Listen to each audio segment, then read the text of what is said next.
everyone. Today I will be talking about resonance effect, and this is one of the most important topic in organic chemistry. This will help you to understand the reaction mechanism, the acidity and the basicity, and nucleophilic nature and electrophilic nature of any molecule. And moreover, resonance effect has implications to understand the spectroscopic properties of molecules, such as why some compounds have higher ppm value in NMR, or why some compounds absorb at higher frequency in IR spectroscopy. Those phenomena can also be explained with the help of resonance effect. In addition to this, resonance effect can also help you to predict the nature of the groups, whether or not they are electron donating towards benzene ring or electron withdrawing in nature. It also helps you to find out which groups are ortho-para directors and which groups are meta directors. But all the topics which I have mentioned in my intro, I will discuss those topics individually in separate videos. All I was telling you, these are the applications of resonance.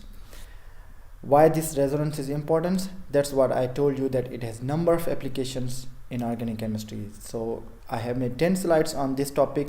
So we are discussing slide 1. So point number 1 is electrons in sigma bonds have a fixed location, and so they are said to be localized. Before we discuss resonance, we need to understand these two terms, localized and delocalized.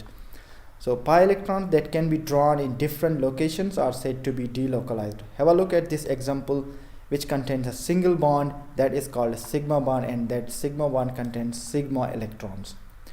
Now consider this example where we have a double bond, and that double bond contains one pi bond and one sigma bond, and the pi bond contains pi electrons. Now, what are resonance structures? These are resonance contributors. These are also called resonance canonicals. These are also called resonance hybrid. And this is the arrow which is used for resonance, denoting the one structure is resonance form of another. This arrow is used. If you want to learn more about the topic arrows, I have made a video on my channel which says there are 8 types of arrows. Please watch this video if you are interested in learning the types of arrows that are used in organic chemistry.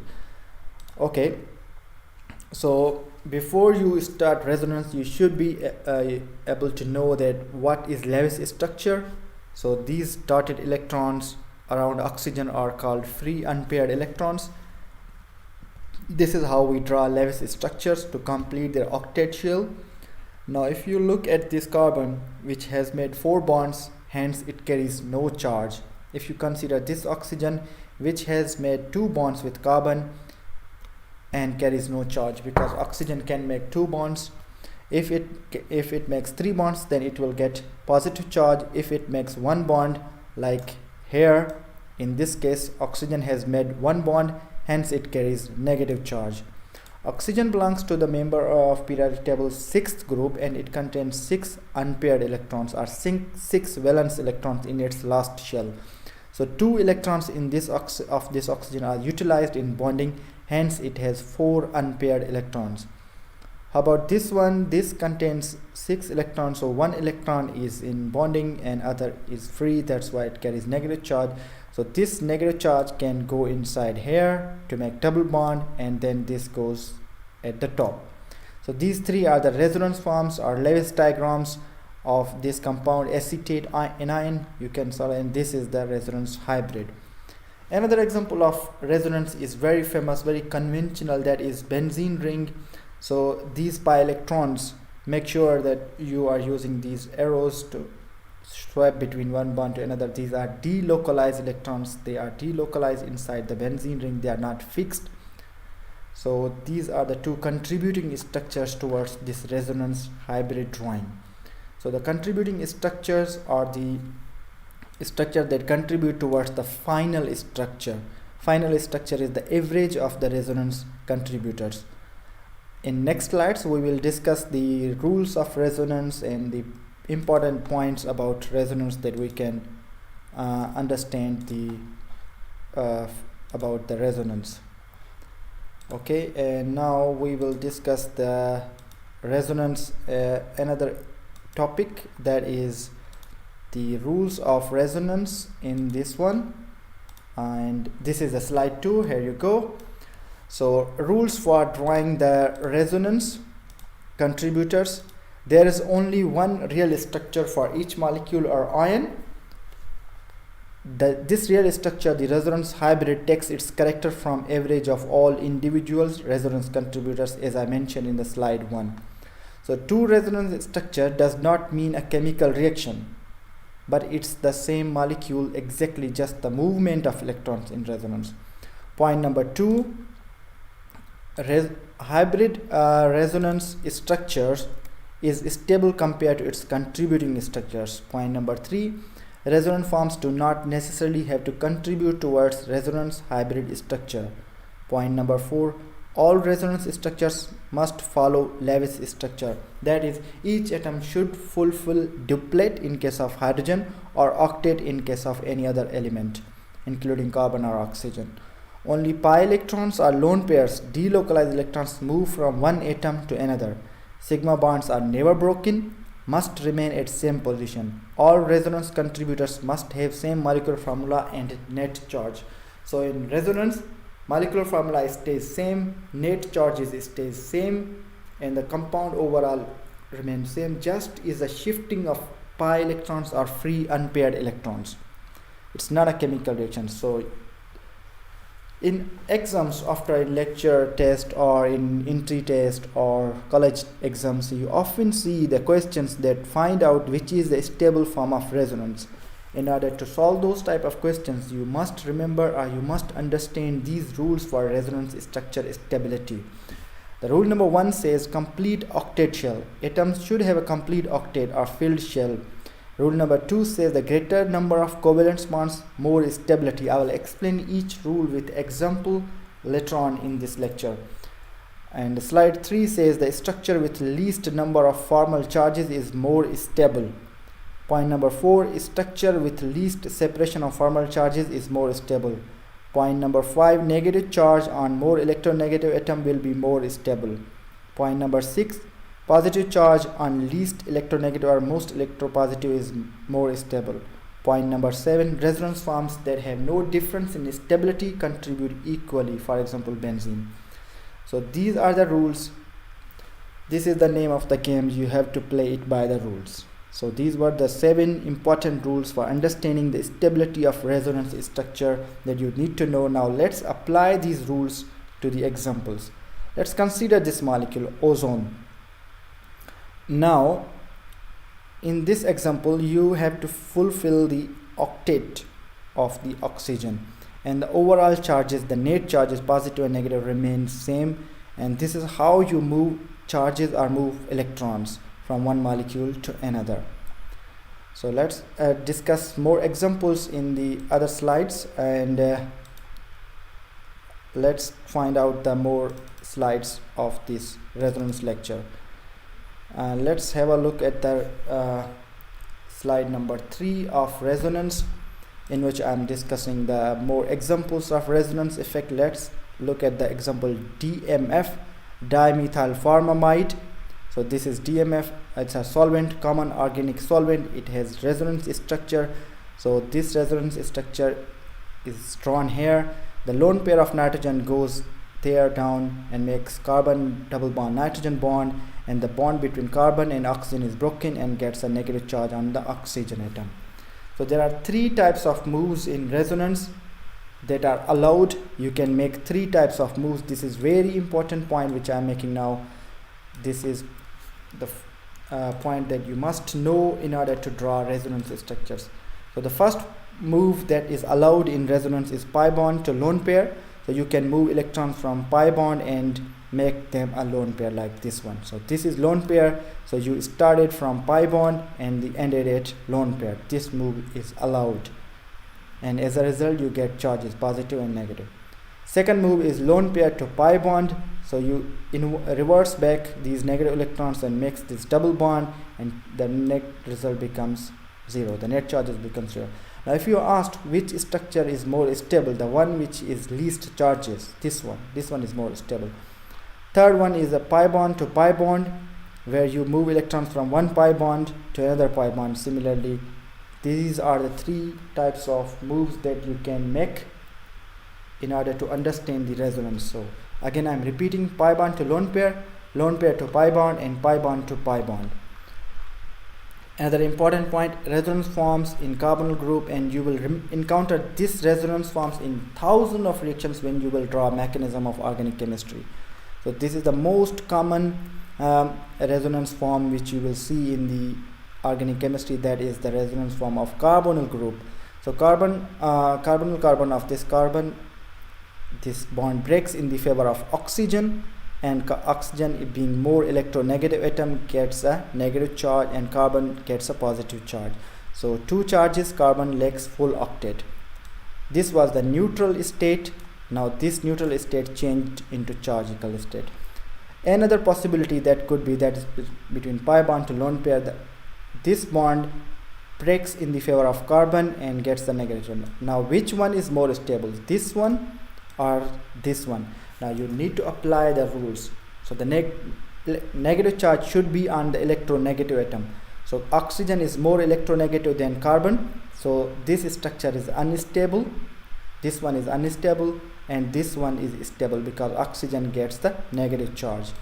And out of all of these structures, this one is the most stable because neutral structure is more stable than the chargeable structure.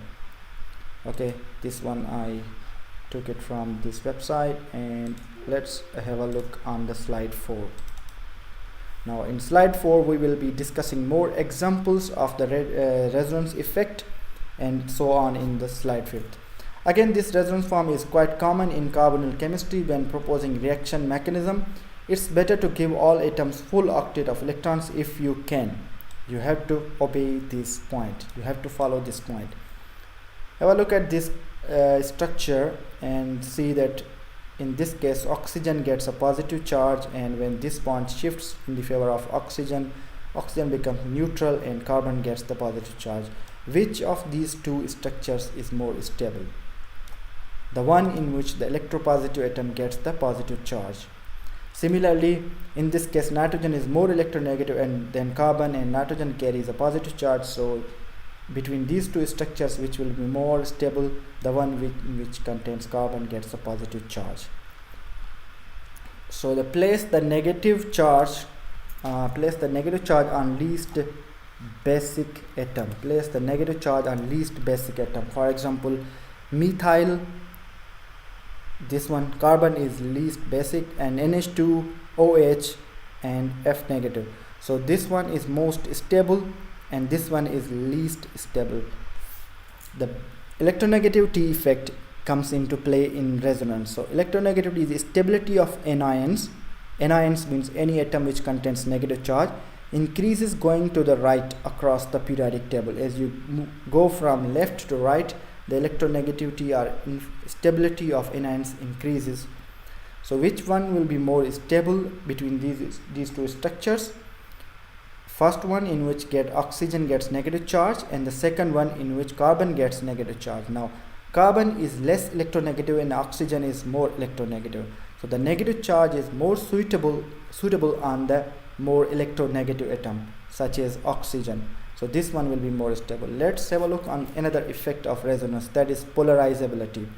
So the stability of anions increases going down a column of periodic table. As you go from top to bottom in the group, the polarizability increases because the surface area increases.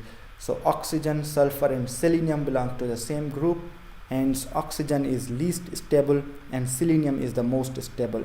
So which one will be most stable here? Now we cannot apply electronegativity all the time, so we need to look for another factor such as polarizability as well. Now negative charge of sulfur goes in and towards oxygen gets the negative charge. Among these two, which one is stable? I leave it over to you guys. Put your answer in the comments. Which one is more stable?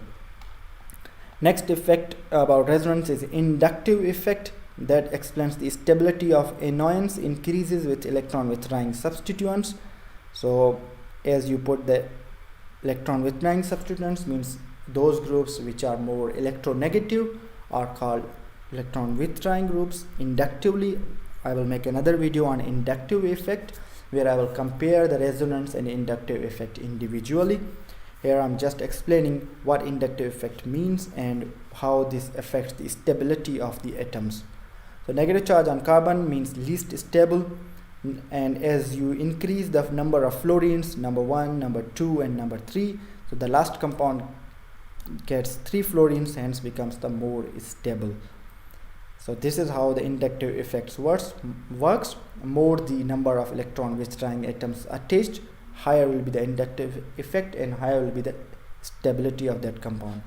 Let's have a look at this compound. So this negative charge goes inside that and this double bond shifts towards this. Now this negative charge is closer to this one, and then this bond shifts towards this side. Now which one will be more stable? You can see it from here. This one is more stable and this one is less stable. Okay, let's discuss the slide next. Okay, slide number 5. More examples. So there are 10 slides about the resonance structure and effects. Now number 4 effect about resonance is hybridization. That is, the stability of anions increases as hybridization has more S character, like sp2, sp3 and sp hybridization. So in sp3 the S character is maximum, S character increases as we go from sp3 to sp2 and sp in 50%. So sp3 compounds containing negative charge are least stable and sp compounds containing negative charge are more stable. Apply this hybridization concept to this compound where we have nitrogens, and this is the resonance form of this compound. Now sp2 nitrogen, this one is more stable and this one is less stable. I have already made a video at how that you can predict the hybridization of each atom in a molecule. Do watch that if you don't understand why this nitrogen is sp2 and why this nitrogen is sp3. Let's look at the most famous examples of resonance, such as phenol. This oxygen acts as electron withdrawing and it acts as an ortho para directing group. For example, this lone pair of this oxygen goes inside the ring and this bond shifts towards this carbon. So in order to draw the resonance structure, you have to move 2 arrows at a time. So these 2 electrons get inside the ring and this bond is broken or shifted towards this carbon where this dot is. Now here is a negative charge, this bond is broken, empty area, and here we get the double bond. As a result, oxygen gets positive charge. In order to draw another resonance form of this compound, we have to put negative charge back into the benzene ring and then take this double bond and put on this carbon where my blue dot is. Now here will be a negative charge and here will be a new double bond. Here we look at this double bond and a negative charge. Now next one, this negative charge goes into this carbon, this area, and then this double bond is shifted or broken and gets to this carbon, and this carbon gets the negative charge. Have a look at this. And then this negative charge goes back again into the benzene ring and this bond shifts in the favor of oxygen and you get this resonance form of phenol. So we started from this one, and these are the resonance structures of phenol, and you can see that negative charge is at ortho and para position, hence it's ortho para directing group. Moreover, it increases the nucleophilic character of benzene by providing additional electrons through resonance effect. This is how resonance effect comes into play to explain the stability. Moreover, this also explains the acidic nature of phenol, because this hydrogen or this negative charge of, when we deprotonate this hydrogen of phenol, there comes a negative charge, and that negative charge is stabilized through resonance effect. That's why we call it more stable or more acidic compared to alcohol, because in alcohols you don't have a resonance. So this is how you can use resonance to explain number of different factors in organic chemistry. Let's have a look at the similar example to phenol. This is anisole, where you have methoxy group and OMe. So this electron goes back into the ring and this bond is shifted towards this carbon, gets negative charge, and oxygen makes 3 bonds, 2 with carbon and 1 with methyl, hence gets a positive charge, and this negative charge goes inside the benzene ring and this bond shifts and this there will be a next charge, negative charge on this carbon, and this bond will be shifted on this carbon, and this negative charge will make a bond here, this one. Now again this negative charge goes back into the benzene ring, you will get a double bond here, and this double bond is shifted on this carbon, you will get a negative charge on this carbon, and again this negative charge will go back to the benzene ring, and this bond will shift towards into the favor of methoxy group, oxygen. So these were the two examples, hydroxy and methoxy group. These are the electron donating groups. They donate electron towards the benzene ring. They are ortho-para directing groups because they put the negative charge at ortho, like this one, ortho and para position. Let's have a look on the next slide, slide 6. In slide 5 we discussed the example of phenol and methoxy group. Both were acting as electron donating groups. Now let's have an example of thiophenol, similar to phenol.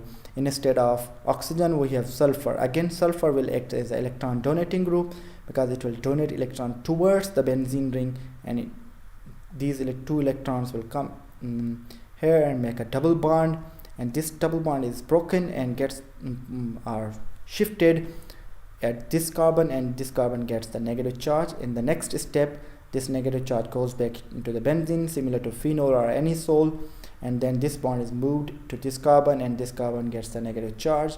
Again this negative charge goes inside the benzene ring, and this bond moves towards this carbon, and this carbon gets the negative charge. In the final structure this negative charge goes back into the benzene ring, and the carbon double bond sulfur is broken and sulfur becomes neutral. This is how you draw the resonance structures or canonical forms. I have quoted a lot of examples to remove the ambiguity of college students, especially they suffer or they feel difficulty in drawing the resonance structure. So I have tried to cover all the resonance forms that could be possible or mainly used or most common resonance structures in this video lecture. By the way, if you haven't subscribed my channel, please subscribe it and share the link with your friends. Now let's have a look at the example of aniline. NH2 group, again it contains a free unpaired electrons. These electrons goes inside the benzene ring, similar to phenol or thiophenol or methoxy group, and you get a negative charge at the ortho position, and this negative charge goes back and this bond is shifted on this carbon. So again this is the ortho-para directing group because it puts charge on the negative charge on the ortho. This is called ortho position, and this is called the para position, and it's an electron donating group because it donates electrons towards the benzene ring, and these are the resonance forms of aniline. So we discussed aniline in this example. Now let's have a look on more examples on resonance in the slide 7 in a moment, and you understood that the NH2 group was the slide 6. Now N-methyl aniline will behave similar to NH2. The methyl group will not disturb in the resonance or does not contribute towards resonance. So this lone pair similar to NH2 will go inside the benzene ring, and this is a secondary amine. Primary amine was NH2, this is NH. Secondary amine or N, tertiary amine, they all act as electron donating groups or ortho-para directors. And this also explains the basicity or basic nature or the negative charge is stabilized. When you deprotonate this nitrogen, this becomes negative charge, and that negative charge is stabilized through resonance effect.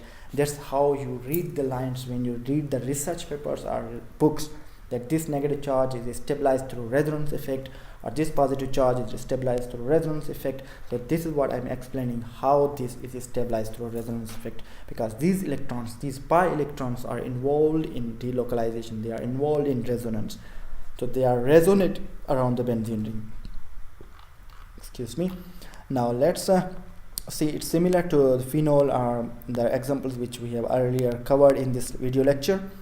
This lone pair goes inside this and makes carbon double bond nitrogen, and nitrogen gets the positive charge, and then this negative charge goes back into the benzene ring, and this pi bond is shifted in the favor of this carbon, and this carbon gets the negative charge, and this negative charge goes back into the benzene ring, and this pi bond shifts towards this carbon, and this carbon gets the negative charge. And lastly, this negative charge goes back into the benzene ring, and the bond between carbon and nitrogen is shifted towards the nitrogen, and nitrogen becomes neutral. And you already witnessed that this negative charge is at the ortho or para position, hence it's ortho-para director, or it's electron donating group. Similar to secondary or primary amines, tertiary amines behave similarly. So they donate the electron towards the benzene ring, and the negative charge is placed at the ortho or para position, similar to the aniline or phenol or thiophenol. So these were the examples of electron donating groups which we discussed in these slides. Let's look at the more examples. So in this video lecture I have tried to cover all the most common examples of resonance. Now let's have a look on the electron withdrawing examples of resonance that withdraw electron density or electronic cloud away from the ring or outside the rings, such as nitro group, sulfonic group, cyano group, amide, aldehyde, ketone, ester, carboxylic acids. These are all electron withdrawing groups by the resonance effect. So they withdraw the electron density from the benzene. Let's have a look at the structure of nitro group. So this double bond between carbon and carbon in the benzene ring is withdrawn towards this nitrogen, and this double bond between nitrogen and oxygen is shifted towards oxygen. Oxygen will get a negative charge, and as we have shifted this bond from benzene towards this nitrogen, so nitrogen gets the double bond, or the double bond is found between this carbon and nitrogen. As a result, we have moved the electronic cloud or pi electrons towards nitrogen. This position, instead of becoming negative, it has become positive. That's why it's called electron withdrawing. So they make the benzene electron deficient, electrophilic in character. So like earlier example like aniline or NH2, they were making the benzene more nucleophilic, but these electron withdrawing groups make the benzene more electrophilic, electron deficient, and they put the positive charge, and they also behave inversely. They are meta directors, not ortho or para directors. They are also to contribute towards acidity of the compound. More electron withdrawing groups attached with the acidic hydrogen, more acidity of their hydrogen will be. So again, this bond shifts towards this position, and the positive charge is moved from this position, this area, number 4, and this bond moves towards this one, and this positive charge goes to this position now. Okay, this is missing the positive charge. Okay. Now the last step, this bond shifts towards this carbon in order to restore the aromatic character of benzene, or the double bond is inside the ring, and this goes back towards nitrogen. These were the resonance forms of electron withdrawing group, nitrobenzene. Why it's withdrawing? Because it withdraws electron from the benzene ring as a positive charge comes from the ring, and the benzene becomes more electrophilic. And nitrobenzene, a nitro group, is a electron, and it's a meta director, not ortho and para. Let's have a look at another example of electron withdrawing group, that is benzonitrile. Similar to the benzene, the first electron of this square and gets the negative charge, and then this bond shifts towards the carbon, withdraws electron density from the benzene, and carbon is outside the benzene. In this position, this becomes positive charge. This one.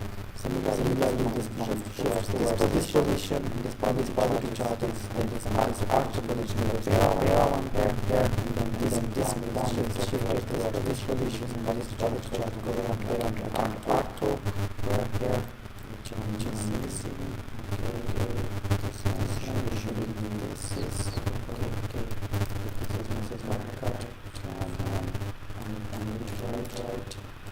Excuse me.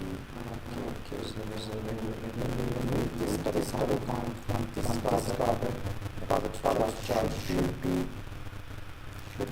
there, like.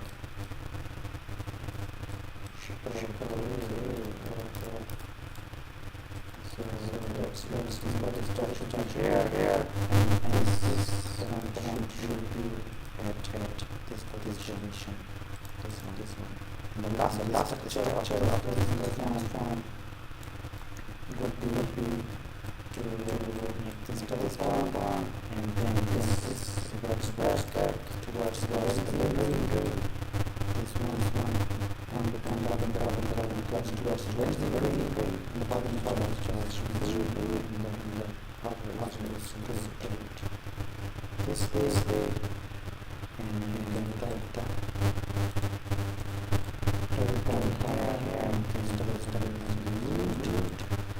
This goes and this negative charge comes to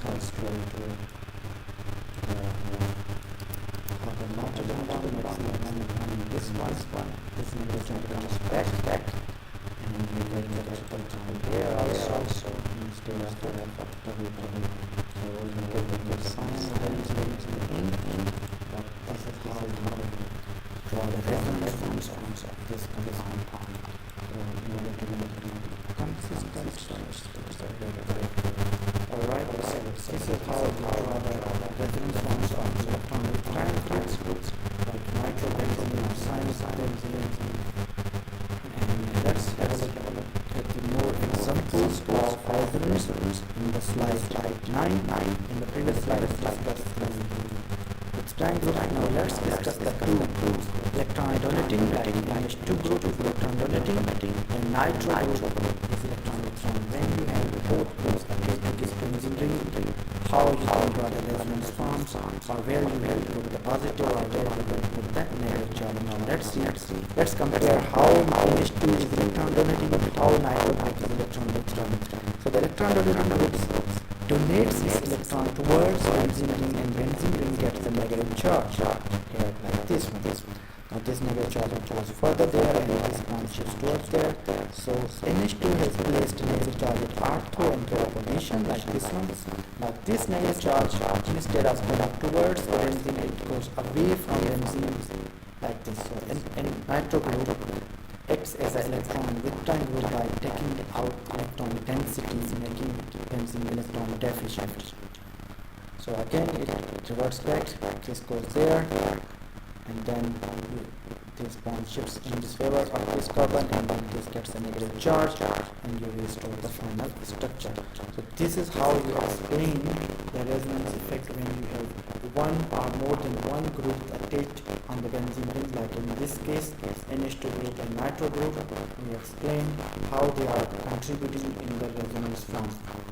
So if you see I'm going too fast, you can pause the video at any time and note down the resonance structures.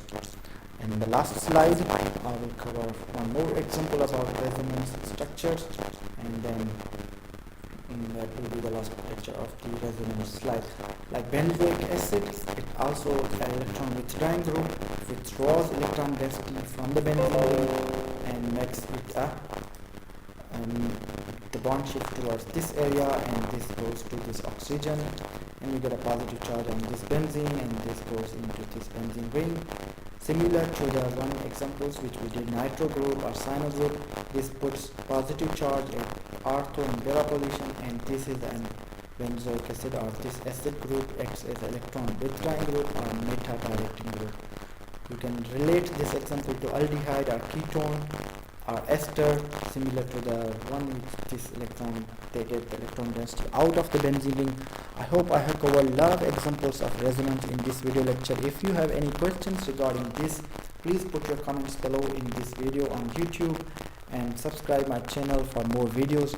And if you haven't understand any point in this resonance lecture, give me suggestions. I will make another video on this one. Hope you liked it. Please subscribe and share the link with your friends. See you bye with another video. Take care.